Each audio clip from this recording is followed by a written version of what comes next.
বন্যা কবলিত মালদার মানিকচকের ভূতনি এলাকায় ভূতনি ব্রিজের সংযোগকারী রাস্তায় ফাটল। প্রায় 100 মিটার এলাকা জুড়ে রাস্তার একপাশে ফাটল ধরায় জোর চাঞ্চল্য ও আতঙ্ক তৈরি হলো এলাকায়। উল্লেখ্য, বর্তমানে গঙ্গার জলে ভাসছে গোটা ভূতনি এলাকা। গঙ্গার জল এসে লেগেছে ভূতনি ব্রিজের কাছাকাছি এলাকায়। সেই জমা জলে ভূতনি ব্রিজের সংযোগকারী রাস্তার নিচের মাটি কেটে প্রায় 100 মিটার এলাকা জুড়ে রাস্তার একপাশে ফাটল ধরেছে, যা নজরে আসতেই এদিন ভূতনিবাসীর মধ্যে ব্যাপক চাঞ্চল্য ও আতঙ্ক তৈরি হয়।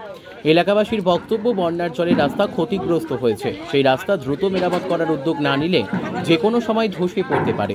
তাই প্রশাসনের উচিত বিষয়টি গুরুত্ব দিয়ে বিবেচনা করা। মালদা থেকে বিশ্বজিৎ মণ্ডলের মানে জল তখন আরো বাড়ছে, ঠিক আছে, জল আরো বাড়তে থাকছে। মানে আমার বাড়ি এখানে, আমার বাড়ি মালদাতে। আমি যে কোম্পানি মাল নিয়ে আসি বিস্কুট গাড়ি, আমি পাখির বাড়ি গেছিলাম, যা অবস্থা মানে ওইদিকে লোকের অবস্থা খুব খারাপ আছে। ওখান দিয়ে পরের মাটি ভরে ওখান থেকে একটা রাস্তা করা হয়েছে, তার সামনে একটা করা হয়েছে, আপনি সিঁড়ি করা হয়েছে আর কি, অ্যাঙ্গেল দিয়ে লোকজন যাওয়ার জন্য।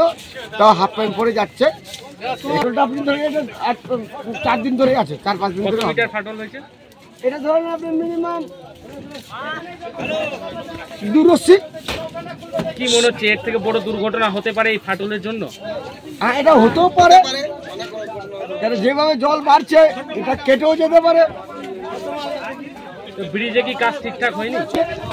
কি কিসের কারণে ফাটলটা ধরেছে মনে করছে? জলের ধাক্কাতে মালটা বসে গেছে। এটা কোনো যে কাজ করে তার কোনো ই নাই আর কি, কাজ খারাপ করেছে তা বলবো না। বলে মনে করছেন কি অসুবিধা? এখন যেভাবে জল বাড়ছে, এখন এটা কেটে এখানে জল চলে আসতে পারে, আরো কিছুটা জল আসতে পারে। আচ্ছা, তাহলে কি অসুবিধা হবে মনে করছেন? এখন বলবো সরকারকে আমরা যে এই যে পাবলিক বাজার আসেই আসছে, এক একটা লোকের এই যে একটা গরিব মানুষ আপনার আমার 100 টাকা লাগছে দাদা, এটা নিয়ে সরকার দিয়ে কোনো সরকার থেকে কোনো নৌকা টোকা দিয়ে করে দেয় তো আমাদের খুব হেল্প হয় আর কি। ঠিক আছে, আপনার নাম? আমার নাম প্রণব কুন্ডু। পড়েছে কবে ভেঙে পড়েছে? কি মনে হচ্ছে কিভাবে ভাঙলো, এটা কি জন্য? জল বাড়ার কারণে এই যে এইভাবে ফাটল হলো, অসুবিধা হবে আপনাদের মনে করছেন যাতায়াতে? ভেঙে গেলে আসার অসুবিধা হবে, গাড়ি চলাচলের অসুবিধা হবে। জল বাড়ার কারণে এটা ফাটল হয়েছে। কি জল এখনো বেড়ে যাচ্ছে। এখন বর্তমানে পরিস্থিতি কেমন আছে?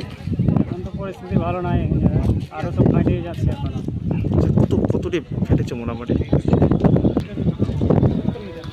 200 মিটার ধরে দাও, এই যে এখান থেকে ফাটল হয়েছে। কত মিটার হয়েছে? 70-100। আচ্ছা, আপনার বাড়ি কোথায় আছে? আমার বাড়ি হচ্ছে শ্যামসুন্দর।